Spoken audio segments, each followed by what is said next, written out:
उनको लगा कि ये सब मर चुके हैं। पाकिस्तान के 2 सैनिक आए आकर के हमारे जवानों के शरीर के अंदर गोलियां दागने लगे। डेड बॉडी ऐसे उछलती थी ऊपर की तरफ। सामने वाले को मारा, बगल वाले को मारा। मैं भी इस तरह से ऐसे पड़ा हुआ था। उसने फर्स्ट में यहाँ पर ब्रस्ट मारा, लेकिन उस गोली की पीड़ा को चुपचाप पड़ा सहता रहा। फिर बहुत गालियां दी, बूट की ठोकरें मारी। काफ़ी देर के बाद में उनका जो कमांडर था उसने बोला कि इनके वेपन उठा लो। मुझे लगा कि यार आज तो मेरी पूरी टीम खत्म हो जाए। इतने जिंदा रख दे कि मैं अपने साथियों तक सूचना दे सकूं और उनको बचा सकूं। और ये सत्य है कि अगर निस्वार्थ भाव और सच्ची श्रद्धा से उस परम पिता परमेश्वर को याद करते हैं तो शक्ति जरूर साथ देती है। और तब तक एक विश्वास भी मैंने पैदा कर लिया था कि अगर इसने सर और सीने में गोली नहीं मारी, चाहे मेरा हाथ पैर दोनों ही काट करके ले जाए, मैं उफ तक नहीं करूंगा और मैं जिंदा रहूंगा। तो उसने राइफल मेरी सीने की तरफ तानी। तब मुझे लगा यार अब नहीं बचूंगा। लेकिन कहते हैं कि जाको राखे साइयां। देश के लिए शहीद होने का जज्बा सबसे अनोखा होता है। अपनी वीरता से देश का मान सम्मान बढ़ाने वाले 21 परमवीर मां भारत के 21 अनमोल रत्न हैं। इनकी गौरवपूर्ण कहानी व देश के लिए इनके जनों की दास्तां को आप सभी तक पहुंचाने के लिए यह हमारा एक छोटा सा प्रयास है। इस अध्याय में हम आपको सुनाने जा रहे हैं मेजर धन सिंह थापा के बलिदान की अमर गाथा। घर वालों ने अंतिम संस्कार किया, देश ने दिया शहीद का दर्जा और उसके बाद जीवित लौटकर आए मेजर धन सिंह थापा। चीनी सेना हमले पर हमले किए जा रही थी। इन हमलों में लगातार भारतीय सैनिक शहीद हो रहे थे। इस जंग में शामिल मेजर धन सिंह थापा फ्रंट पर लड़ रहे थे, लेकिन ऐन वक्त पर उनके पास गोलियां खत्म हो गईं। मेजर थापा के पास कोई चारा नहीं था। वो बस चीनी दुश्मनों को हर हाल में मौत के घाट उतारना चाहते थे। जब उन्हें कुछ नहीं सूझा तो वो संगीन लेकर चीनी सैनिकों पर टूट पड़े।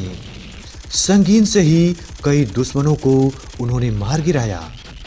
चीनियों को मारते मारते चीन की सीमा में घुस गए मेजर धन सिंह थापा। कई दुश्मनों को उनकी सीमा में घुसकर मार दिया।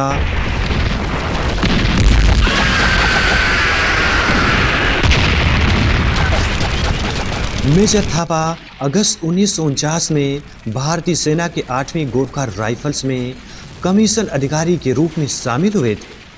थापा ने 1962 के भारत चीन युद्ध के दौरान लद्दाख में चीन की सेना का बहादुरी से सामना किया था।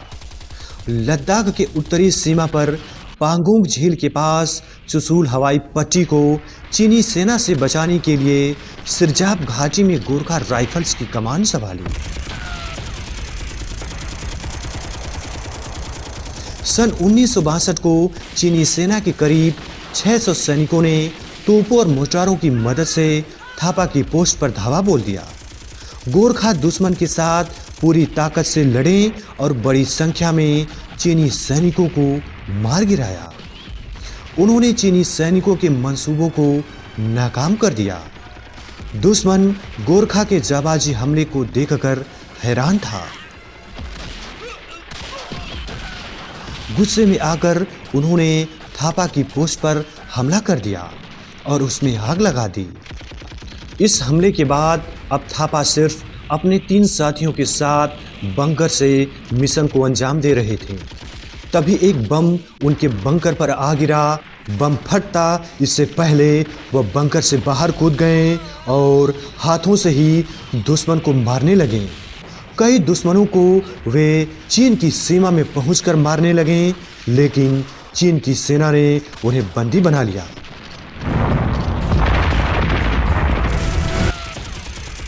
इधर भारतीय सेना को खबर नहीं थी कि उन्हें बंदी बना लिया गया है।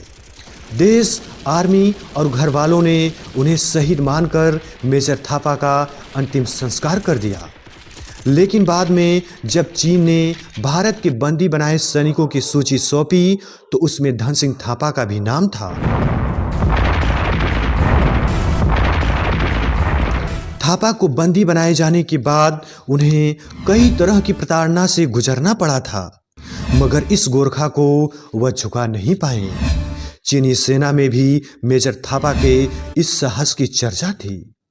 जब चीनी सेना को लगा कि मेजर से उन्हें कोई जानकारी नहीं मिलने वाली है तो उन्होंने मेजर धन सिंह थापा का नाम भारत को सौंपे जाने वाली लिस्ट में डाल दिया।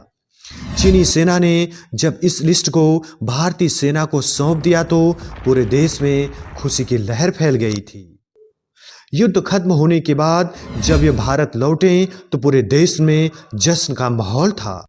10 मई 1963 को थापा चीन से मौत को मात देकर वापस लौटे तो सेना मुख्यालय समेत पूरे देश ने उनका भव्य स्वागत किया। लौटने के बाद थापा कई साल तक सेना का हिस्सा बने रहे। वीरता से लड़ने के कारण उन्हें सेना का सर्वोच्च सम्मान परमवीर चक्र देकर सम्मानित किया गया। वे सेना में लेफ्टिनेंट कर्नल के पद से रिटायर हुए। इसके बाद सहारा ग्रुप में आजीवन डायरेक्टर रहे। बाद में जब वे सेना से रिटायर हुए तो अपने परिवार के साथ लखनऊ में जा बसे थे। वहीं उन्होंने 5 सितंबर 2005 को हमेशा के लिए देश को अलविदा कह दिया।